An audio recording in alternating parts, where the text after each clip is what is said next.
Estamos en la provincia de Chubut, en el Parque Marino Costero, que contiene una gran biodiversidad del mar argentino.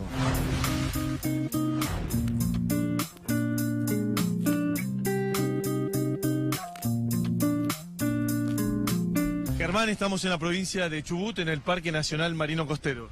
Efectivamente, Parque Interjurisdiccional Marino Costero Patagonia Austral. Es el único parque nacional con jurisdicción en el agua. Exactamente, es el primer parque del sistema nacional en donde se hace una protección del agua propiamente dicha. Hay muchos parques que tienen sector costero, pero efectivamente mar, porción marina, este es el primero de ellos. Es un parque bastante joven.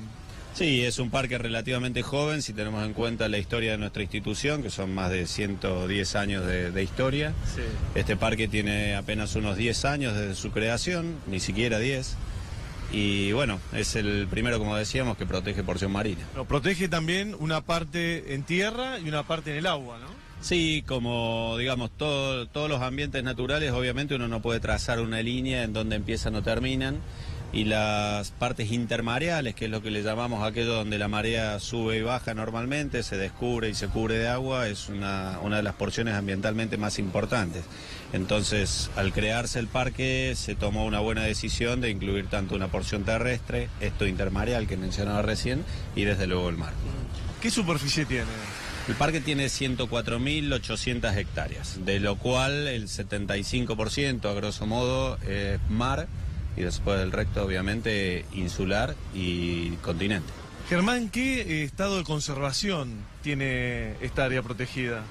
Bueno, el área protegida tiene la dicha de encontrarse en un estado sumamente prístino, las poblaciones de aves, mamíferos y bueno, todo tipo de organismos que viven bajo el agua también se encuentran en un estado de conservación muy importante, pero desde luego siempre supeditados a riesgos ambientales generalmente ocasionados por acciones antrópicas, ¿no?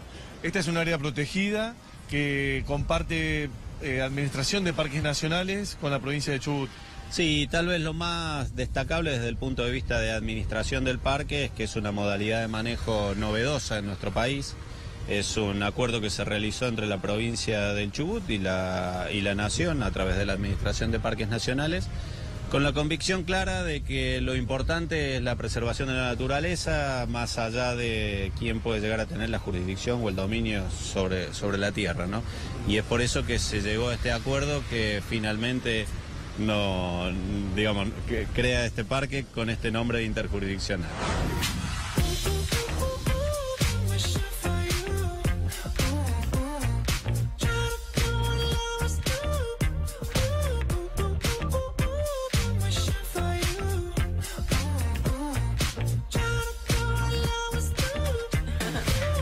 ¿Cuál es la riqueza ecosistémica que tiene la zona? ¿Por qué el parque se crea en este lugar? El Golfo de San Jorge en general, que bueno, el parque está ubicado en la parte norte del Golfo, es un sitio absolutamente rico en cuanto a biodiversidad, tiene una serie de condiciones que lo hacen así, características oceanográficas, es decir, los movimientos de grandes masas de agua en el lugar son muy particulares, generan condiciones que permiten la vida de organismos de toda una cadena trófica, es decir, individuos muy pequeños que alimentan a otros individuos más grandes y así sucesivamente, tanto dentro del mar como otros animales que se alimentan de estos, hablemos de mamíferos marinos, hablemos de aves también. Toda esa cadena alimentaria, por así llamarla, se ve beneficiada por las características oceanográficas y de características de las costas, y eso hace que sea un sitio único, realmente único, y que tiene una presencia de gran cantidad de fauna, que también lo hace muy atractivo, obviamente, para quienes lo visitan. La mayoría de las aves marinas que anidan en Argentina se encuentran en esta zona. En realidad hay una proporción muy importante, hay cálculos que hablan de cerca de un 25% de las aves marinas, costeras marinas que tenemos en la Argentina, en una porción muy pequeña de tierra, ¿no?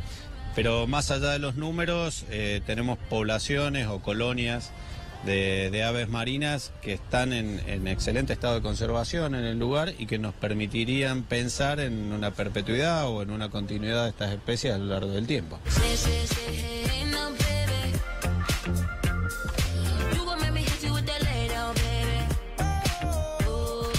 Una de las características que tiene este parque nacional son la cantidad de islas que incluye. En la Argentina no es común encontrar archipiélagos, es decir, sectores de muchas islas juntas en nuestra costa marina. Y aquí en la zona del parque tenemos más de 60 islas que generan una dinámica de movimientos de agua particulares y con ello dinámica de nutrientes, esto que hablábamos hace un momento. Y bueno, le da un marco además paisajístico que es sin duda fantástico. ¿Cuáles son las amenazas que hay acá en la zona? En realidad las amenazas siempre tienen que ver con la actividad antrópica. Existe una industria petrolera en la zona que desde hace ya un buen tiempo, por suerte, se ha trabajado en organizar esa actividad y con ello no han habido en las últimas décadas grandes derrames petroleros. Pero eso desde luego es un riesgo siempre latente y que puede llegar a significar un gran problema en caso de que ocurra. También la basura, que desgraciadamente el mar termina siendo depósito de mucha basura de grandes ciudades que están en la zona costera, es otra de las características que sin duda es un riesgo para la continuidad de los diferentes ciclos vitales de animales que viven en la zona. Y desde luego otras características ya más a nivel macro, como el cambio climático, puede llegar a tener consecuencias importantes para muchas de las especies que viven en la zona, que bueno, dependen de características estables para poder dar continuidad a sus ciclos vitales.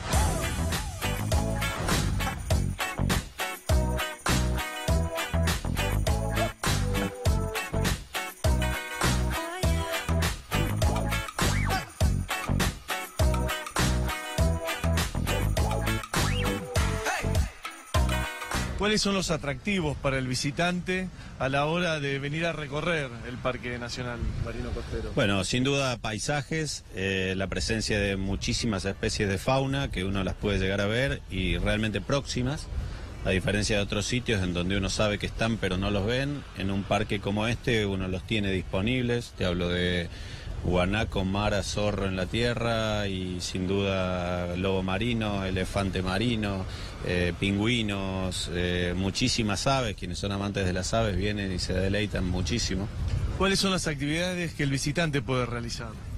Y fundamentalmente venir y disfrutar, de regocijarse en la vista de paisajes hermosos, y esto que te comentaba de poder ver fauna también es algo muy lindo. Hay excursiones de navegación y también lo podés hacer en tu propia embarcación. Está desde luego permitido el tránsito náutico dentro de las diferentes partes del parque. Hay una pingüinera bastante importante. Sí, pingüinera en Cabo Dos Bahías, es la segunda pingüinera continental más grande de la Argentina.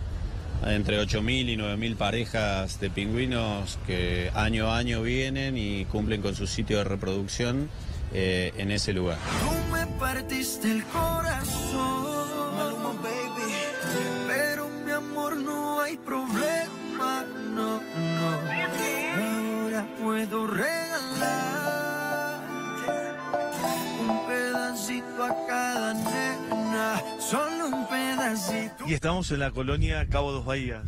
Sí. ¿Cuántas familias de pingüinos encontramos acá? Aproximadamente 9.000 parejas reproductivas. Sí. Lo que sería el doble de pingüinos, ¿no? El número de pingüinos. Bien. Y estos son pingüinos de Magallanes. Son pingüinos de Magallanes. Ahora, en diciembre, la mayoría de los nidos tienen pichones.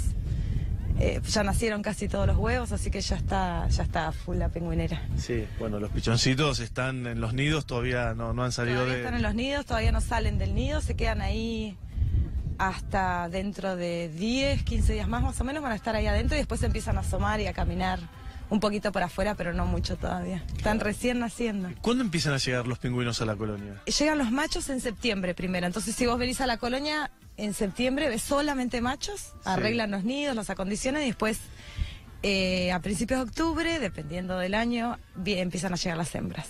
Bien. ¿Y están hasta qué mes? Y están hasta marzo más o menos, que vienen todos a mudar y después ahí se van, marzo, abril, se empiezan a ir todos a hacer una migración que vuelven a tocar tierra recién en septiembre del próximo año.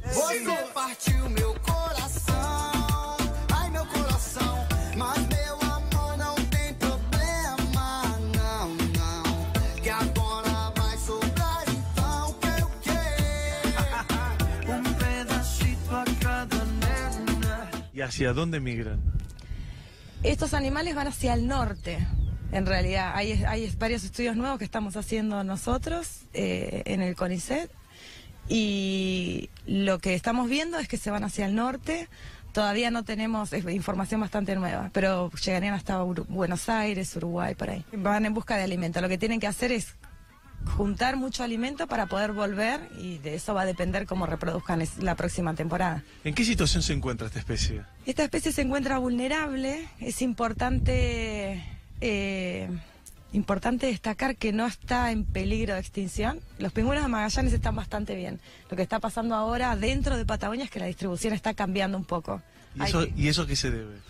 Probablemente a un cambio en la distribución de la presa en el mar. ¿Del alimento? Del alimento, sí. ¿Del alimento? Sí, de la disponibilidad de alimento en el mar. Entonces Sí. el esfuerzo que ellos hacen para conseguir alimento va a tener una repercusión adentro de la colonia, y cuanto más accesible esté el alimento o más predecible sea el alimento, más fácil lo van a encontrar y mejor les va a ir reproduciendo, ¿no? Y eso hace que las colonias aumenten en números, o que existan pichones que nacen en alguna colonia que por ahí se cambian y vayan a otra.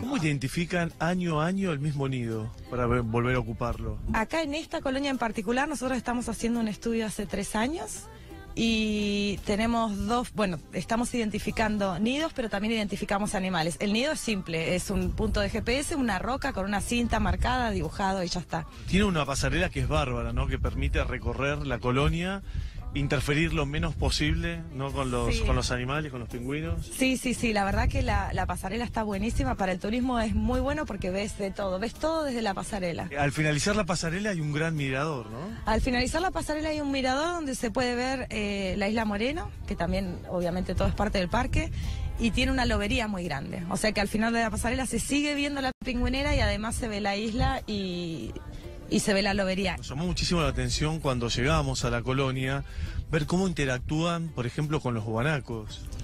Sí, en realidad lo que hay que pensar es que los guanacos no son una especie introducida, sino que son especie de acá, como también lo son los pingüinos. Por lo tanto, no generan los guanacos ningún disturbio al momento dentro de la pingüinera que se vea. Están todos acá. Y hay un montón también de choiques adentro de la pingüinera, que comen flores de los arbustos donde anidan los pingüinos. O sea que hay una interacción que en realidad no es negativa ni positiva, sino que conviven en el mismo ambiente. Y es muy fácil de verlos acá. ¿Esta colonia está estable en cuanto a su población? Esta colonia está estable. Nosotros llevamos 3 años de estudio. En estos 3 años, mucho no te puedo decir en cuanto a una tendencia poblacional, pero parecería que está estable. No está aumentando, pero creemos que está estable. Eso en un par de años igual te cuento mejor. Sí, bueno, que esté estable no es poca cosa hoy en día, ¿no? Que muchas especies están bastante amenazadas. Sí, como te decía, el pingüino de Magallanes es una especie que está bien y que lo único que está pasando es que hay colonias que están cambiando su distribución, pero por el momento hay muchos pingüinos en Patagonia, el pingüino de Magallanes.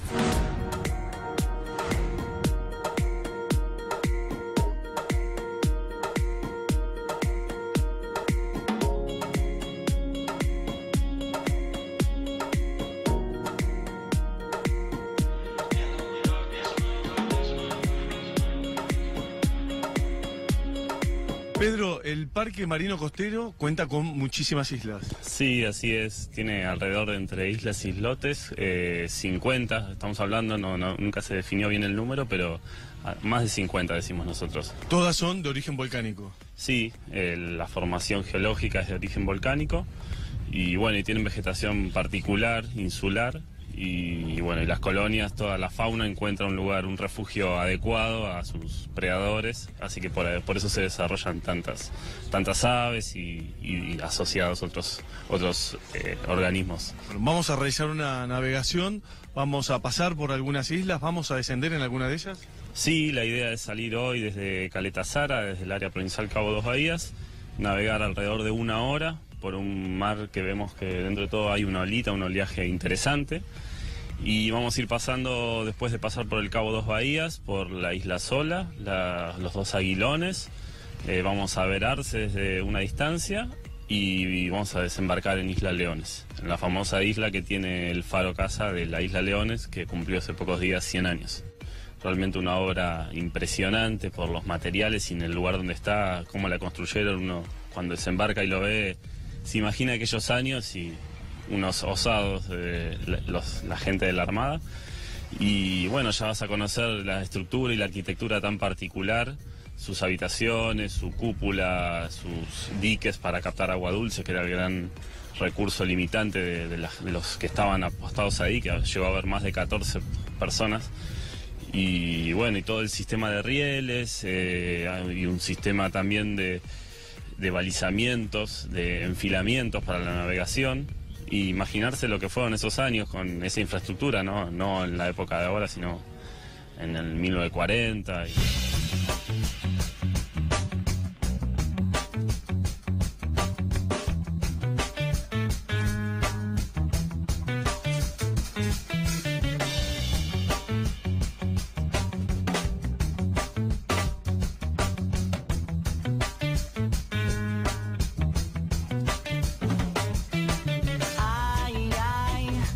Taking my time, been following my intuition, and I've got no concerns, 'cause every mistake I make is a lesson learned. Estás con este traje, que es un traje seco, ¿no? Claro, es un traje antiexposición, un traje seco, que bueno, obviamente la función que cumple es poder bajar, desembarcar y embarcar y hacer maniobras sin mojarse y sin, digamos, tener frío.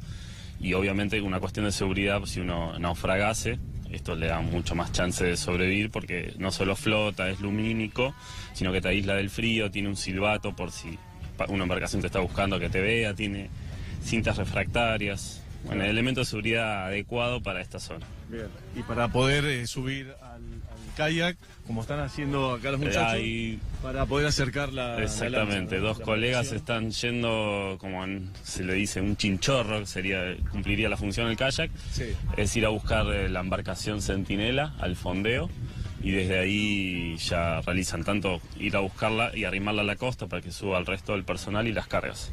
Bueno, vamos a empezar entonces la navegación, la recorrida y a ver con qué maravilla nos sorprende la naturaleza. Seguramente algún delfín, alguna ballena, albatro de ceja negra, petreles, bueno, es impresionante la naturaleza, vas a tener el gusto de conocerlo. Now I'm 4 or 5 seconds from